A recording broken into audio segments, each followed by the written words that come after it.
হাদিস আল্লামা মামুনুল হক।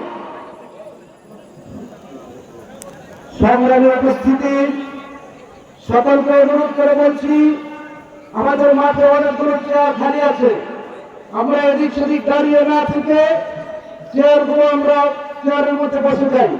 সকলেই যার যার আসন গ্রহণ করি। অল্প কিছুক্ষণের মধ্যে আমি এই মজলিস শিবপুরবাসীর উদ্দেশ্যে গুরুত্বপূর্ণ বক্তব্য রাখবেন। অনুষ্ঠানের সৌন্দর্য রক্ষার্থে আমরা সকলেই চেয়ারে বসে যাই। রোদ্রে একটু কষ্ট হলে আমরা দ্বীনের জন্য, ইসলামের জন্য, খারাপ অত্যাচারের এই সংগ্রামকে এগিয়ে নেওয়ার জন্য সকলকে অনুরোধ করছি, আমরা সকলেই চেয়ারের মধ্যে বসে যাই। সংগ্রামী উপস্থিতি, আমরা দেখতে পাচ্ছি এই দেশের ইসলাম ও মুসলমানদের অত্যন্ত প্রহরী ইসলামী আন্দোলনের সুবাহদার বাংলাদেশ খেলাফত মজলিসের সংগ্রামী আমির, বাংলার সভাপতি আল্লামা মামুনুল হক মঞ্চে উপস্থিত আছেন। আমরা সকলেই যে জায়গায় আছি মঞ্চে উপস্থিত হয়েছে। এই পর্যায়ে আপনাদের সামনে বক্তব্য পেশ করবেন বাংলাদেশ খেলাফত ছাত্র মজলিসের কেন্দ্রীয় সভাপতি মোহাম্মদ আব্দুল আজিজ। السلام عليكم ورحمة الله وبركاته. الحمد لله حمدا يزكي النفوس ويزيل القلوب وبالسيادة الصادقة يسد الدين ويزهر الحق. বাংলাদেশ খেলাফত মজলিস শিবপুর উপজেলা আয়োজিত আজকের এই গণসমাবেশে উপস্থিত সকলকে বাংলাদেশ খেলাফত ছাত্র মজলিসের পক্ষ থেকে বিপ্লব অভিনন্দন।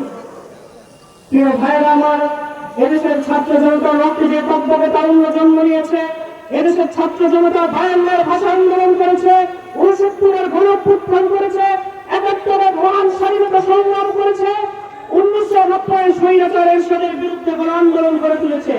সর্বশেষ 21 শতকের চলমান দৃশ্যপটে বাংলাদেশের মস্তকে চেপে বসা হাসিনার মতো দানবেরা গণমার ভয়ের ঘাড় মুখে রক্তহরির পৈশাচিক উল্লাসন মেতে উঠেছিল, তখন এদেশের মুক্তিকামী ছাত্র জনতা সকল বাধার প্রাচীর পেরিয়ে বাজার পেতে প্রতিরোধ গড়ে তুলেছিল।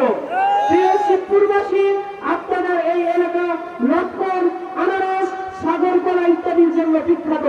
বাংলাদেশের যেখানে যাই সেখানেই এই ফলগুলোর গুণগান শুনি। আপনারা মিষ্টি এলাকার মানুষ, এলাকার মানুষ, আপনারা শান্তি থাকবেন, তখনই থাকতে পারবেন যখনই আপনারা সঠিক নেতৃত্ব বাছাই করতে পারবেন। সৎ, দক্ষ, যোগ্য নেতৃত্ব যখন বাছাই করতে পারবেন, অতএব মাওলানা মোহাম্মদ নাজিবুল ইসলামকে আপনারা সংসদে পাঠিয়ে আপনাদের এই এলাকার উন্নতি সাধন করবেন ইনশাআল্লাহ। এ পর্যায়ে বক্তব্য পেশ করবেন বাংলাদেশ যুব মজলিস নরসিংদী জেলার সংগ্রামী সভাপতি মুফতি আশরাফুল্লাহ ফরিদী।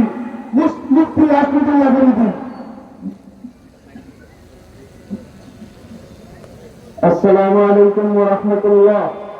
نحمده ونصلي على رسوله الكريم. أما بعد فأعوذ بالله من الشيطان الرجيم. بسم الله الرحمن الرحيم. جاء الحق وزهق الباطل إن الباطل كان زهوقا. صدق الله العظيم. বাংলাদেশ খেলাফত মজলিস শিবপুর উপজেলা শাখা কর্তৃক আয়োজিত আজকের এই বিশাল গণসমাবেশে উপস্থিত এদেশের ইসলামী আন্দোলনের বীর সিপাহসালার কারা নির্যাতিত মজলুম জননেতা শাইখুল হাদিস আল্লামা মামুনুল হক, উপস্থিত আছেন আরো কেন্দ্রীয় নেতৃবৃন্দ, জেলা, উপজেলা এবং বিভিন্ন ইউনিয়ন ওয়ার্ড শাখা সহ খেলাফত মজলিস, যুব মজলিস, ছাত্র মজলিস, শ্রমিক মজলিস সহ সকল সহযোগী সংগঠনের সহযোগিতা ভাইরা আমার এবং আমার সামনে উপস্থিত আগামী দিনে শিবপুরের এই আসনকে ইসলামের আসন হিসেবে সংসদে পাঠানোর জন্য অতন্ত্র প্রহরী সহযোদ্ধা বন্ধুরা আমার, সময় অত্যন্ত সংক্ষিপ্ত আকারে যেই কথা বলতে চাই, বাংলাদেশে 1971 স্বাধীনতার যুদ্ধ হয়েছিল। স্বাধীনতার যুদ্ধের মাধ্যমে পৃথিবীর মানচিত্রে বাংলাদেশকে ঘোষণা দেওয়া হয়েছে, কিন্তু বাস্তবিক অর্থে বাংলার জনগণ স্বাধীনতা পায় নাই।